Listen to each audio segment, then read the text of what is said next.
Amis du jour, bonjour et bienvenue dans cet épisode numéro 2 du Journal de l'Astronome. Aujourd'hui, au programme, nous allons voir une ombre mystérieuse sur Jupiter ainsi qu'une occultation d'une de ses lunes. Et pour finir, nous allons nous balader sur notre satellite naturel en mode Apollo Style, baby! Générique.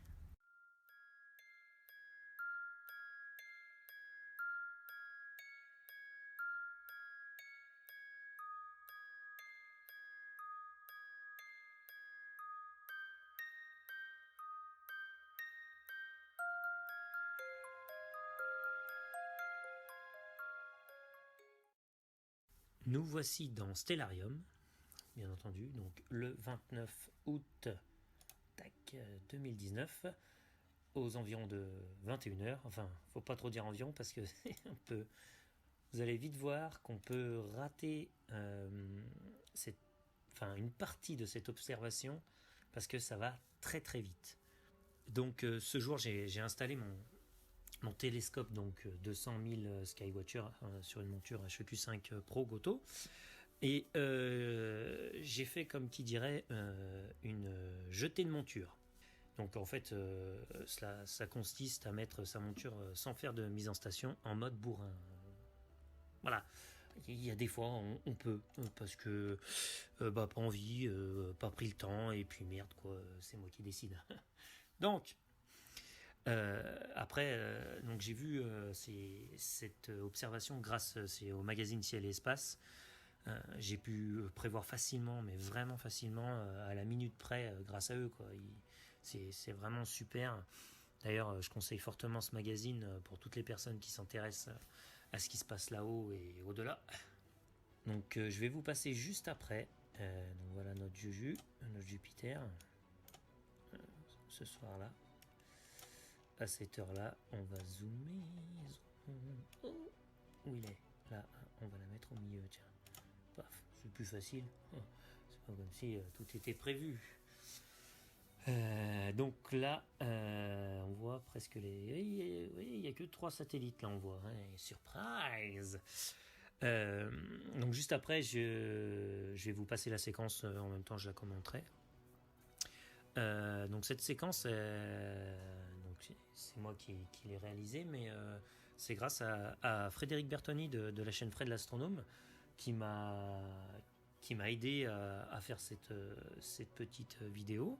D'ailleurs, je le remercie. Et si vous n'êtes pas abonné à sa chaîne, bah, vous allez vite y aller tout de suite. C'est vraiment un conseil. Parce que notre Fred, il est là et il parle d'astronomie. Et c'est du vrai, quoi. Donc tout se passe sur notre plus grosse planète gazeuse, Jupiter, comme vous le voyez. À 19h TU, le satellite Ganymède passait entre le Soleil et Jupiter, ce qui a projeté son ombre. Allez, regardez-moi ça. On lance la séquence. Et attention, ça va très très vite. Hop. Vous voyez le petit point là-haut? Ouh, on a vu autre chose là. On va mettre pause. Et ensuite, il y a un autre phénomène qui s'est passé. Donc à 20h52 TU, Io sortait de l'ombre de Jupiter. Et en plus, comme vous l'avez vu, il y a la tache rouge qui est présente. Donc allez, on se le relance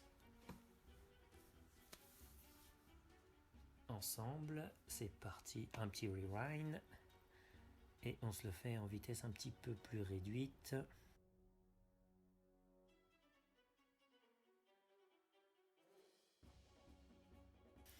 Donc là, si je résume, on a 3 phénomènes qui se passent en une seule observation. Ok ? Le pire, c'est qu'on peut voir la tache rouge se déplacer, Ganymède, enfin l'ombre de Ganymède se déplacer et Io sortir. Donc tout bouge. On voit la rotation du satellite, de la rotation visuelle de 2 satellites en temps réel et la rotation de la planète Jupiter. C'est quand même une putain d'observation. Enfin, c'est quand même plus intéressant de regarder une M51, une galaxie, pardon. C'est quand même plus intéressant de regarder là, à ce moment-là, ça, quand même 51. Enfin, je dis ça, je dis rien. Donc encore une lune pour notre prochaine étape, et pas des moindres, puisque c'est notre lune. Celle qui illumine nos nuits et nous casse les couilles pour le ciel profond. Enfin, ça dépend. Voilà. Donc on est toujours là dans Stellarium. Je voulais vous montrer à peu près comment on la voit, on va dire, dans le champ des jumelles, parce que j'ai utilisé les jumelles 2080 SkyMaster de chez Céleston. Donc là, ce coup-ci, on était le 4 septembre. Il était à peu près 22h. Voilà, et là, on va utiliser un autre logiciel qui est Atlas lunaire, Atlas virtuel de la Lune. Donc il est gratuit, bien sûr, comme Stellarium. Bon, c'est sûr que c'est pas non plus super précis, mais ça donne une bonne, un bon rendu, voilà, un bon ressenti d'avant-observation ou d'après, hein, pour faire un résumé de notre observation. Donc, comme je l'ai dit, cette observation a été faite aux jumelles 2080 SkyMaster. Et donc, nous allons visiter un peu. Donc, en même temps, on va découvrir un petit peu le logiciel. Alors, donc là, comme vous pouvez voir, ce qui est intéressant, comme vous devez le savoir, ce qui est intéressant lorsqu'on regarde la Lune, que ce soit aux jumelles, à la lunette, au télescope, n'importe quoi, c'est d'être sur ce terminateur là, donc sur cette partie qui délimite la zone dans l'ombre et la zone éclairée. Donc cela s'appelle le terminateur. Enfin, le terminateur en français, le terminator en anglais. Oui, vous avez bien entendu. Vous irez voir la fiche de terminateur. Il y a une partie éclairée et une partie pas éclairée. Enfin, vous verrez quoi. Bref, alors, donc, aux jumelles.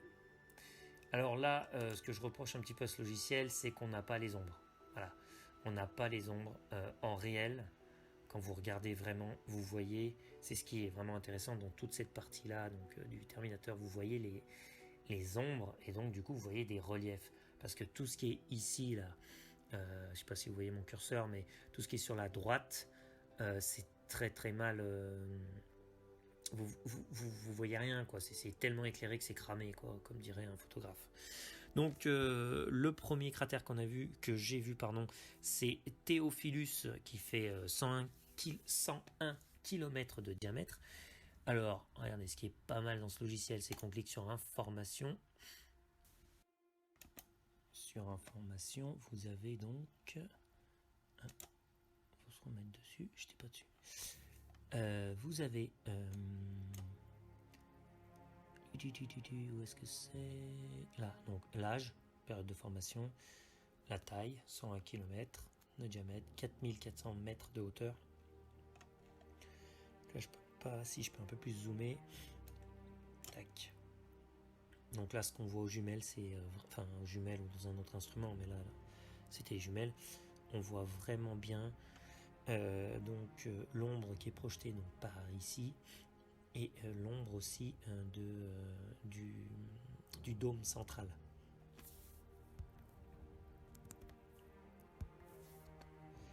Ensuite, je consulte mes notes, hein. C'est bien de prendre des notes aussi.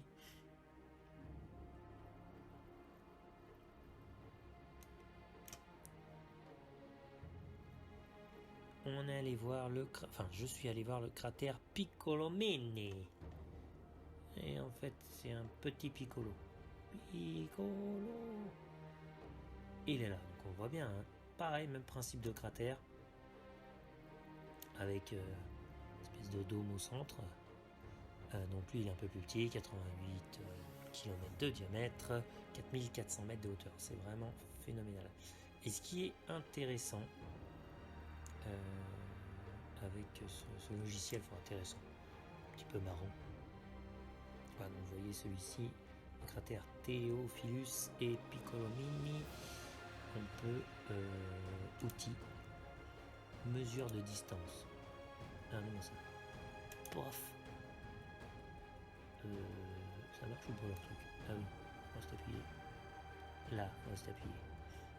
Voilà, paf. Et là, on a 560 km.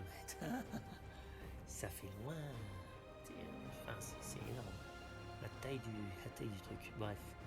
Donc, on va se remettre dans l'information. Et ensuite, le prochain que j'ai regardé, enfin, je les ai tous, enfin, je n'ai pas tous vus, mais voilà, c'est pour vous montrer qu'on résout quand même pas mal de choses avec des jumelles en zoomé 20 fois. On résout vraiment pas mal de trucs. Donc après, on avait vous avez une espèce de triplette là, qui est ici là. On voit bien. Pitiscus, Hommel et Vlach. Voilà. Trois cratères. Donc on voit un Hommel qui est bien plus vieux que les deux autres qui sont là. Regardez, là il y a encore des cratères ici qui sont vachement larges, mais qui sont beaucoup plus vieux parce que les autres sont arrivés par-dessus. Forcément, ils ont été faits avant. Et puis je voulais juste vous montrer, voilà, pour le fun, la région de Taurus Litro, donc qui est plus au nord. C'est vraiment l'avantage avec les jumelles, c'est que l'image n'est pas renversée, donc on peut plus facilement se repérer. Voilà, donc c'est là. Alors je sais pas si il faut que je zoome ou pas. Voilà, c'est là.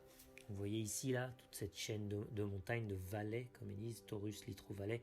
Donc ici, c'est le site, je crois que c'est par ici exactement, le site d'atterrissage de Apollo 17, donc la dernière fois que l'homme a mis le pied sur la Lune. Donc ce que je peux vous conseiller aussi pour vos observations lunaires et puis pour vos observations du ciel profond, c'est donc une application, donc là c'est sur iOS, l'application Moon Plus. Donc avec celle-ci, Moon Plus, vous allez pouvoir